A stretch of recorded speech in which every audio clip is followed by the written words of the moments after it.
Assalamualaikum warahmatullahi wabarakatuh, teman-teman. Kita akan lanjut belajar tentang React.js ya. Nah, di sesi kali ini kita akan belajar tentang use effect ya. Nah, use effect itu apa? Nah, kan kita tahu ya, setelah hooks itu kan muncul di React versi 16.8. Nah, jadi dengan hooks ini kita bisa menggunakan state dan fitur lain di React tanpa menggunakan kelas komponen. Tentunya ini akan menjadi lebih efisien kan. Oke. Dan kalau si hook effects ini apa? Nah, dia itu memungkinkan kita tuh melakukan efek samping atau side effect di dalam function komponen. Nah, kalau sebelumnya di kelas komponen kan kita harus mengaktifkan komponen didmon gitu ya, atau komponen didupdate ya. Contoh komponen didmon itu ketika kita ingin ngambil data dari data REST API JSON ya, biar tampil di sebuah tabel gitu ya. Nah, sekarang teman-teman dengan komponen didmon dengan use if ini itu bisa berfungsi sebagai ini mirip dengan komponen didmon dan komponen didupdate. Itu tujuan dari use effect. Nah, kalau di sini kan contohnya dia akan merubah title browser ya di sini ya. Jadi ketika nanti dirubah nanti title browsernya berubah gitu. Itu juga use effect gitu ya. Oke, biar lebih ngeh gitu ya teman-teman. Silakan buka projectnya ya. Kemarin kita sudah sampai membuat simple use state ya. Oke, sekarang di hook, di fungsional silakan teman-teman bikin file baru. Kalau saya namanya hooks use effects. Ini ya. Ini. Oke. RFC seperti biasa. Nah, sekarang untuk menggunakan use effect, ini kita load dulu ya. Use effect-nya sama use state-nya.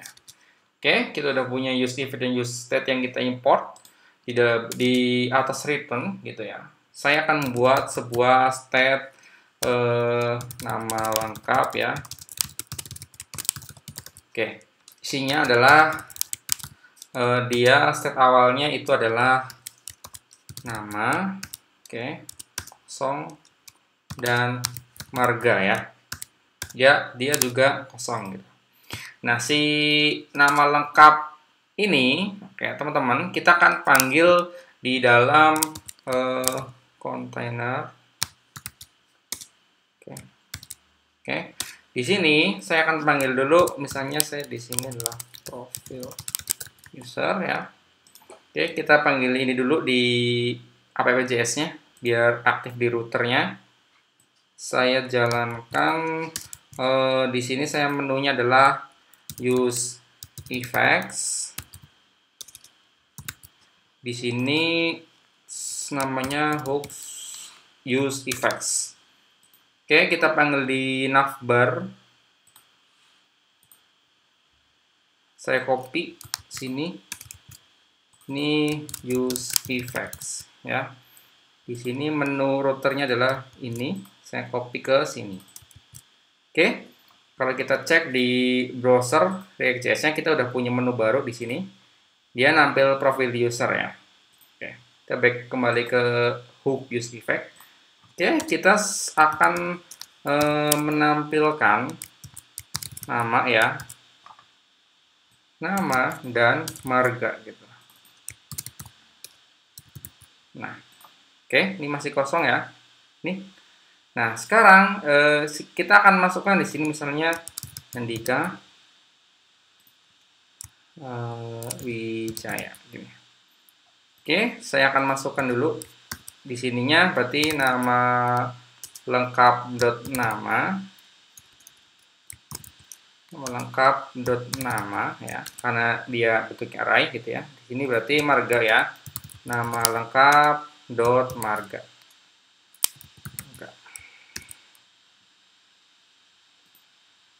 Oke, Andika Wijaya. Nah, sekarang kita akan menambahkan sebuah fungsi yang namanya use effect ya. Di sini ya, use effect-nya. Use effect ya, seperti ini teman-teman. Ini pakai arrow function ya, seperti biasa ya.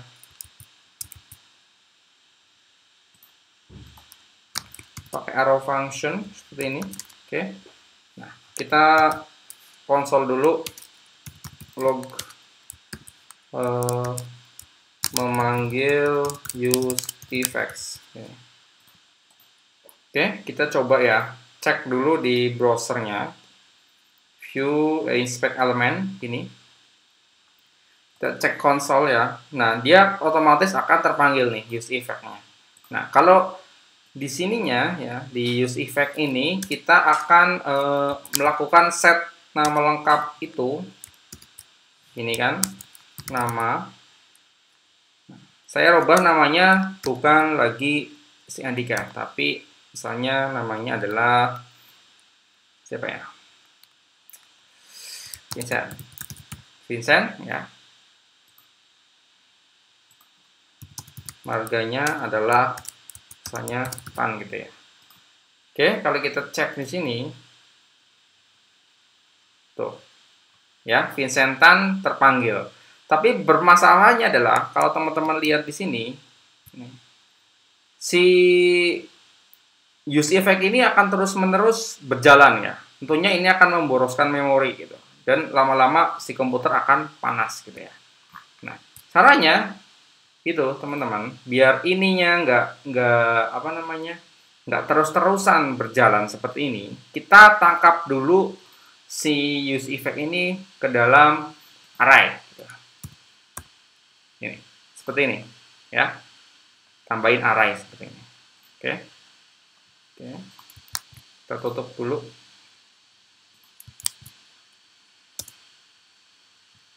Oke, kita coba inspect ya, konsol. Nah, dia berhenti kan, nggak terus-menerus menjalankan use effect. Nah, di sini Vincent Tan, oke. Jadi pertama kali walaupun state awalnya Andika Wijaya, ya, kalau kita jalankan use effect, maka data use effect inilah yang akan dipanggil duluan karena dia fungsinya mirip dengan komponen didmon dan komponen didupdate. Oke, seperti ini teman-teman. Kurang lebih seperti itu sederhananya use effect. Nah, sekarang teman-teman, bagaimana kalau kita terapkan untuk memanggil data JSON ya. Oke, saya hapus dulu ya ininya. Ini juga saya hapus readme-nya. Oke.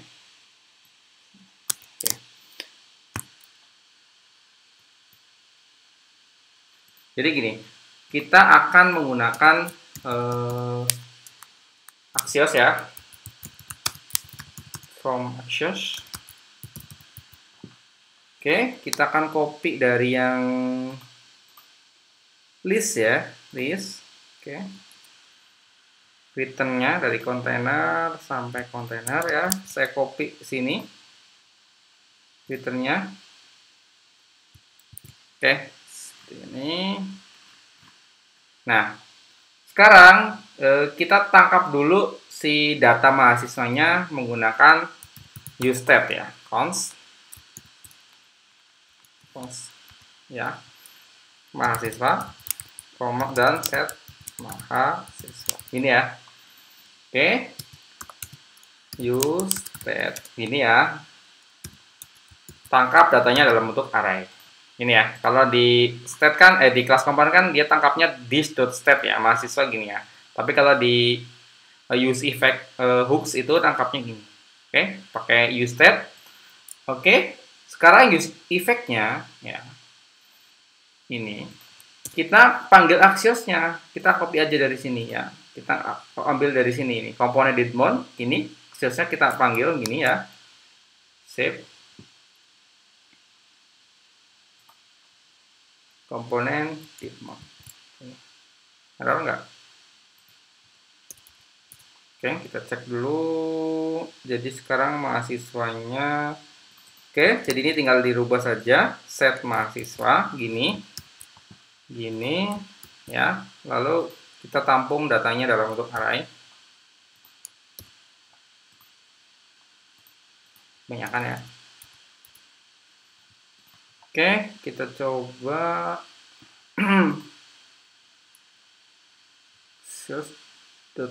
oh ya, API-nya kita ini ya, save. Wah, ini nggak usah ya. Spin oleh. Oke, rest kita set mahasiswa ya. Sebentar kita cek dulu ini ditutupnya dengan ini. Oke.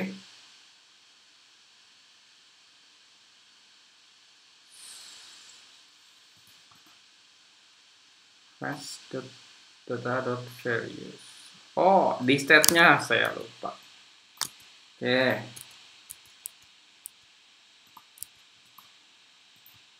Oke, udah nggak ada error. Seperti ini kita coba cek dulu. Nah.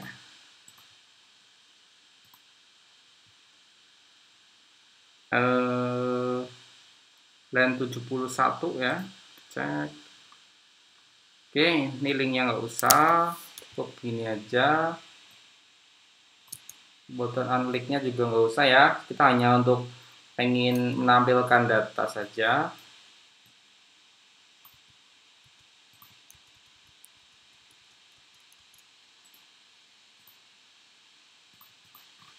Nah, ini kan dia jadi tamu dalam mahasiswa ya. Berarti ini alertnya juga nggak usah sampai nya nggak usah ya sampai sini.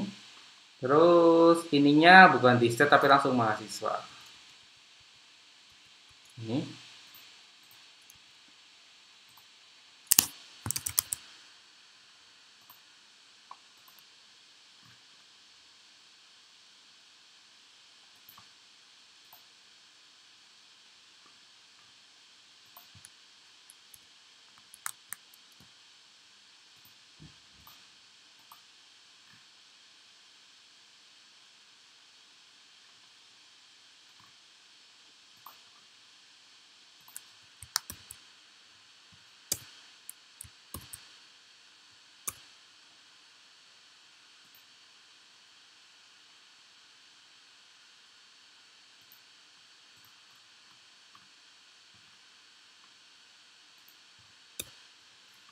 Sudah.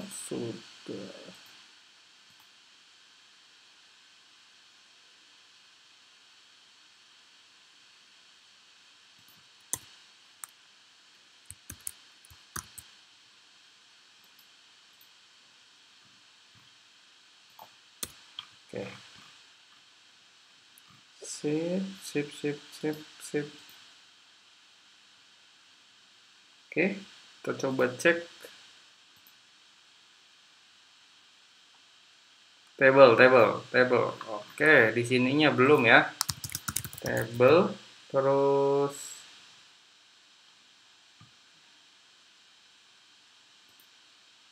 button ya. Oke. Sip. Nah, muncul ya teman-teman ya. Jadi kalau kita cek ini di codingan ini ketika menggunakan function komponen ya, menggunakan use effect ya di sini. Jadi pas use effect ini dia akan ngambil data dari Axios ya untuk ngambil REST API kita. Jadi fungsinya sama kan seperti di kelas komponen seperti ini. Cuman kalau di sini lebih panjang, dia agak lebih ramping sedikit ya, lebih pendek. Nah, bedanya seperti itu. Jadi pertama kali di load pertama kali adalah menggunakan use effect seperti itu. Ini implementasi ketika kita ngambil data ya dari data REST API. Mungkin begitu teman-teman. Silakan nanti saya upload juga datanya kodenya di GitHub ya. Punya sama, cuman bedanya kalau di list komponen itu kita pakai komponen didmon ya. Tapi kalau di sini di fungsional komponen yang menggunakan host dia cukup pakai use effect ya. Fungsinya kurang lebih seperti itu. Lalu kita juga sama mapping juga di sini ya, biar looping datanya. Sip. Oke, mantap teman-teman.